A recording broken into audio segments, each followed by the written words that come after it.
Hi, I'm Chanelle and welcome to The Gist. In the same way that 2 + 2 = 4 and vegetables are good for you, puberty blockers make trans kids happier. The NHS Gender Identity Development Service conducted a study where they closely monitored a group of kids with severe gender dysphoria, as they were treated with medication meant to prevent further masculinization or feminization. The youth largely reported positive or neutral changes in their relationships with friends and family, as well as feeling happier and relieved at seeing their facial hair or menstruation cycle stop. It's amazing how well our trans youth can do if they're simply supported in their identities. The Biden administration continues to appoint history-making leaders.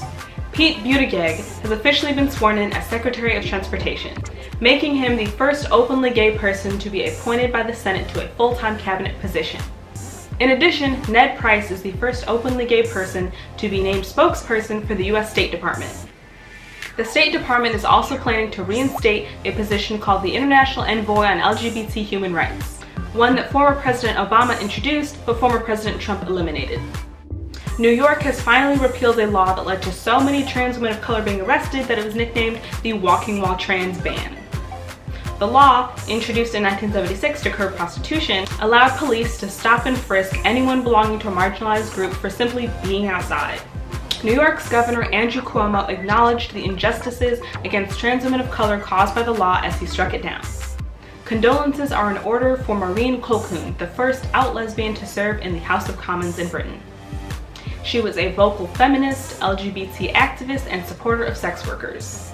She introduced several high-profile bills that highlighted previously unrecognized social issues and laid the groundwork for future reforms.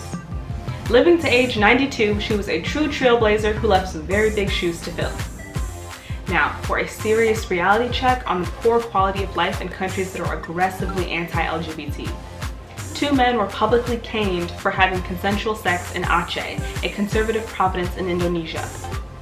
The punishment was enacted under Sharia law, which was implemented in Aceh in 2015. The men were each caned 77 times in front of a small audience. This highly disturbing incident shows just how far the rest of the world has to go before it is safe for all of us. And that's The Gist this week. I'm Chanelle Gibson. Thanks for watching.